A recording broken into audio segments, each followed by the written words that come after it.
Okay, so I just wanted to review how to create a function in Python. So remember, you have to start with defining the function by starting with a line that defines the name of the function. So you do that with the syntax def for define, def, space, and then the name of your function. And because I want to create a function to draw a square, the name for mine is going to be sq, which is just short for square. You could really name it anything related to your function. And after def sq, you have to have the parentheses, and then the colon at the end is very important.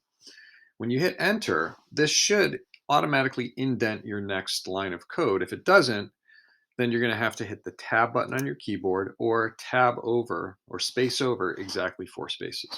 So now that you're tabbed, you have to define your function. So now I'm going to define my function with a repeat loop because I don't want to have to type 8 lines of code to tell it to move my turtle forward, turn right, forward, turn right. I don't want to type that many lines. So I'm going to make my code more efficient by creating a for I in range loop command, a repeat command. So for I in range, and in this next parentheses, I need to tell it how many times I want it to repeat the code I'm about to write. So I want it to do something 4 times. So you put the 4 inside the parentheses, and then you put a colon at the end of that line. If you forget the colon, it's going to throw up an error. So again, you have to pay attention to your syntax. Now, when I hit enter again, it's going to indent, which is important because anything that you're putting in the repeat loop has to be indented.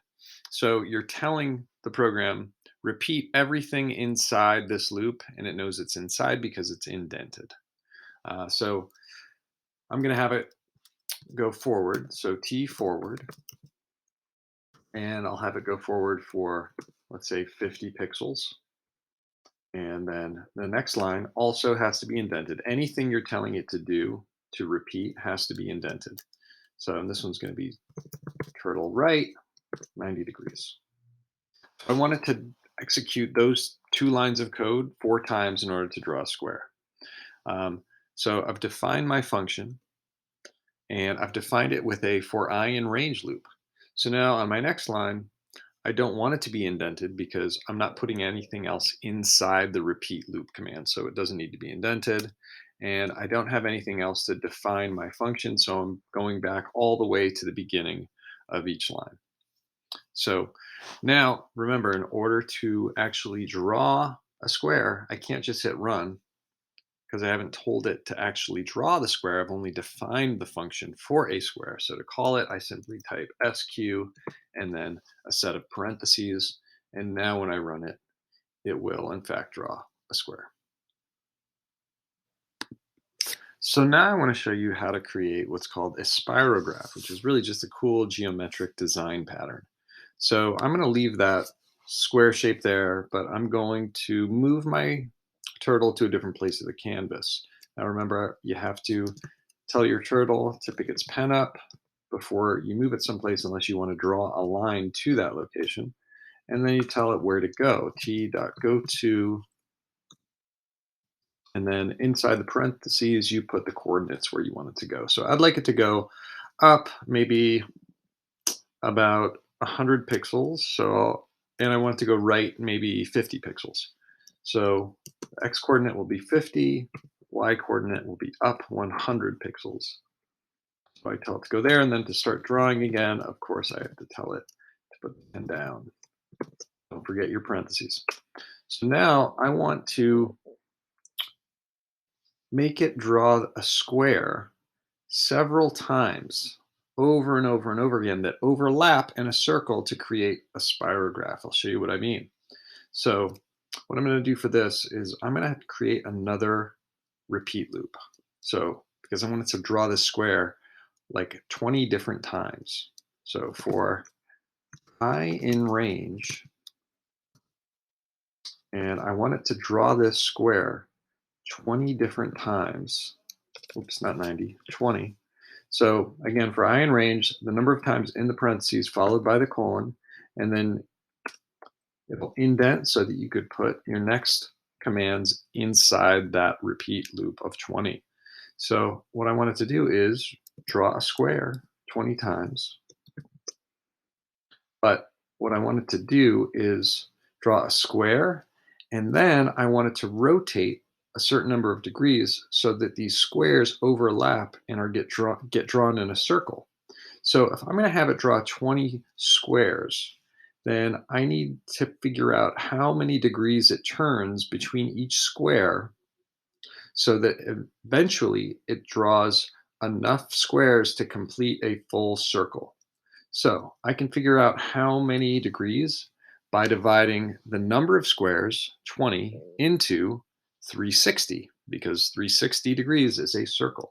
So that ends up being 18. So I'm going to say t,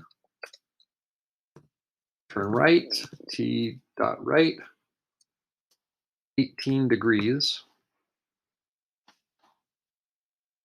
and let's run it. So here's my first square. And now here's my loop of 20 squares. And notice that after it draws each square, it turns a little bit. That's 18 degrees. So that's why I put T right 18 degrees, because as you'll see, in order for this pattern to go all the way around in a circle, it's got to be 20 into 360. And that's where I got my 18 degrees.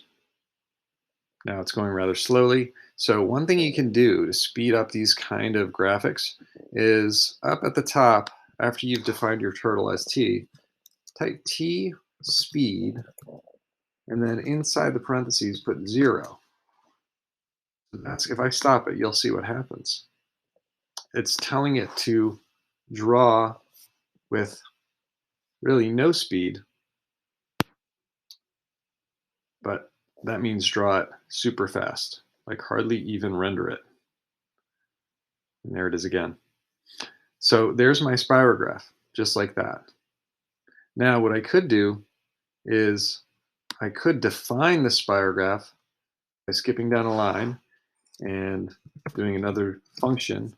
I'll just call this spiro, parentheses, colon, because that's my syntax. And then if I indent all of this under my definition by selecting it and then pressing the tab button on the keyboard, now I have a definition for a spirograph. And now I can call this spirograph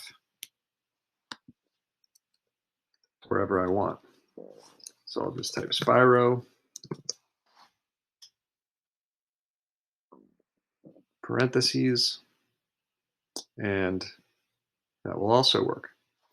So that's how you create a spirograph, and that's how you create a definition of a spirograph. So what I'd like you to do next is now draw several spirographs in different places on your canvas and see if you can color them different colors.